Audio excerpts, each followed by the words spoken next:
জাপানের ইতিহাসে নতুন অধ্যায় রচনা করেছেন সানাই তাকাইচি।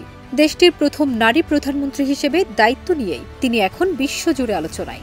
আর এবার তাকাইচির প্রশংসায় মুখর হয়েছেন যুক্তরাষ্ট্রের president Donald Trump. LME certified বিশ্বসেরা কপারে তৈরি ওয়ালটন কেবলস, যা আপনার স্থাপনাকে রাখবে সব সময় নিরাপদ। সানাই তাকাইচি এখন শুধু জাপানের ইতিহাসে নয়, বৈশ্বিক কূটনীতিতেও নতুন এক নারী নেতৃত্বের প্রতীক হয়ে উঠেছেন। আর ট্রাম্পের প্রশংসা সেই প্রতীকের শক্তি যেন আরও উজ্জ্বল করে দিল। মার্কিন প্রেসিডেন্টের এশিয়া সফরের অংশ হিসেবে ট্রাম্প গতকাল জাপান পৌঁছান। টোকিও বিমানবন্দরে তাকাইচি নিজেই তাকে স্বাগত জানান। দুই নেতার করমর্দনের মুহূর্তে হাস্যোজ্জ্বল ট্রাম্প মন্তব্য করেন, এটি খুব শক্তিশালী করমর্দন ছিল।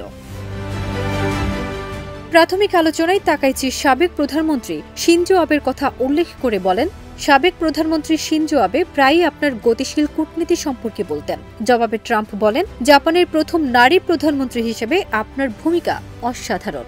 যুক্তরাষ্ট্র সবসময় জাপানের পাশে থাকবে। দুই নেতা সাক্ষাতের পর তাদের দেশগুলোর জোটকে স্বর্ণযুগে নিয়ে যাওয়ার অঙ্গীকারে স্বাক্ষর করেন একটি নতুন চুক্তিতে।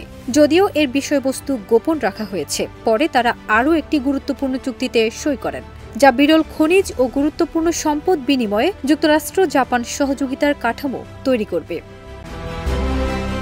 ট্রাম্প জানান, যুক্তরাষ্ট্র চাইছে জাপান থেকে প্রায় $550 বিলিয়ন বিনিয়োগ, যা নতুন বাণিজ্য চুক্তির অংশ হতে পারে। ফারজানা নিকিতা, দেশ রূপান্তর।